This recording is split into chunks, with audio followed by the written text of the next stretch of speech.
जे दाखालि जे बडलेण्ड बुब्लिनि खौरांगिरि फैदान बसुमतारीखौ जे सोमखोर बसुमतारी मुंनि सासे दुथां दंफां सिखावा नंखाय एलिगेशन लानानै जे गाग्लोबदोंमोन बा आखाय होदोंमोन।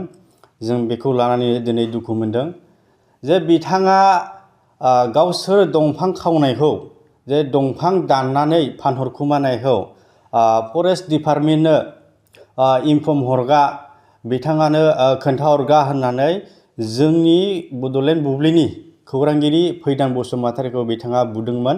दा जोङो बेखौ लानानैनो जोङो दुखु मोनदों। दा बिथांखौ अलरेडि केसबो होनाय जाबाय। दा जोङो बेखौनो बुंनो सानदों जे बिथांखौ ल' एन्ड अर्डारा थाबैनो एरेस्ट खालामनांगौ आरो बिथाङा बबे इलिगेल खामानिजों लोब्बा दं थाबैनो इनभेस्टिगेशन खालामनानै बिथांखौ आयेन बायदियै बिथांखौ साजा होनांगौ। जोङो बेखौनो बड'सा डिस्ट्रिक्ट बड'लेण्ड डिजिटेल जार्नालिस्ट एस'सिएशननिफ्राय जोङो बेखौनो दाबि खालामदों। जुदि बिथांनि सायाव जेबो रोखोमनि एक्सन लानाय नुवाब्ला जोङो हयथ' लामायाव ओंखारनानै आवाज दैखांनोबो बाध्य जागोन।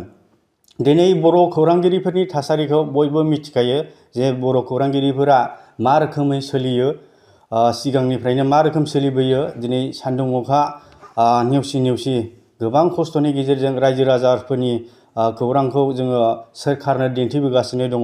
सोरबा गोरिब दुखिया न'खरखौ जोङो बोखांबोगासिनो दङ। बबेबा लामा दालां गाज्रिखौ जोङो सरखारनो दिन्थि होबोगासिनो दङ।